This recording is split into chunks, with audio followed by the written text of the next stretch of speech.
माताओं, तुम्हारी तपस्या हो रही है घर में।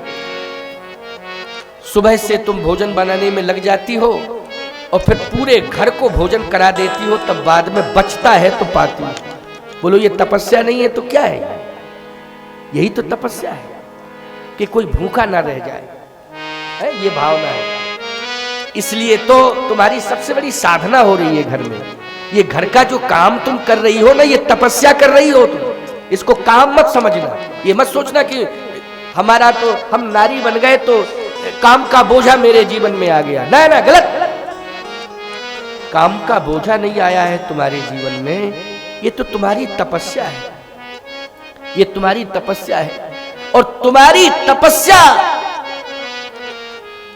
पूरे परिवार को ही क्षुधा से छुटकारा नहीं दे रही है। केवल परिवार को ही नहीं, मैं सत्य कहता हूं, दरवाजे पर अगर कोई भूखा आ जाए तो स्वयं भूखी रह जाएंगी, लेकिन अपना भोजन उसे जरूर दे देंगी कि तुम मेरे दरवाजे पर आए हो, भूखे मत। ये तुम्हारा स्वभाव है, ये तुम्हारी सोच है। अपने को सामान्य मत लिया करो, हल्का मत सोचा करो। है? ये कितनी बड़ी तपस्या तुम्हारे द्वारा हो रही है। ये सोच केवल नारी की हो सकती है कि मेरे दरवाजे पर अगर कोई आया है तो मैं भोजन बाद में करूंगी, पहले इसे खिला दूंगी, ये भूखा न रहे। केवल यही भावना नहीं है कि मेरा परिवार भूखा न रहे, कोई भी मेरे दरवाजे पर आ जाए वो भूखा नहीं रहना चाहिए। बोलो यही सोच है कि नहीं? यही सोच संत की है कि मेरे आश्रम में कोई आ गया है वो भूखा ना रहे। बोलो सोच यही है कि नहीं? मेरे आश्रम में कोई आ गया तो भूखा ना रहे वो।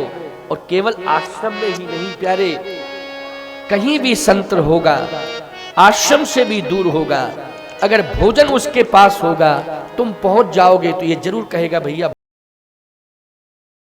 भोजन कर लो। वो संत है। और जो दुष्ट हृदय वाला होगा, बोले सुनो दूर हो जाओ, अभी हम भोजन कर रहे हैं, अभी भोजन करना, दिमाग खराब।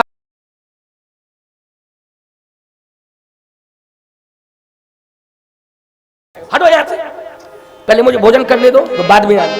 ये दुष्ट के लक्षण है। ये किसके लक्षण है? ये दुष्ट के लक्षण है, ये संत के लक्षण। भोजन की थाली आ गई, अरे भैया आओ भोजन कर लो, भोजन कर लो, भोजन कर लो। और कहे ही ना प्रसाद के रूप में देवी।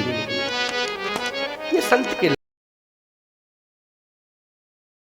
कहता हूं कि जरूरी नहीं है कि भेष से तुम संत बन जाओ, उद्देश्य से संत बनो।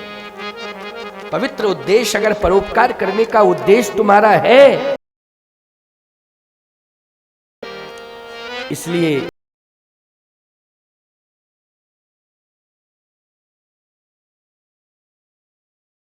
करने की भावना है तो ये समझ लेना कि महानता के शिखर पर पहुंच गए हो तुम सब। चाहे वो महिला हो चाहे पुरुष हो, कोई भी हो, महानता के शिखर पर।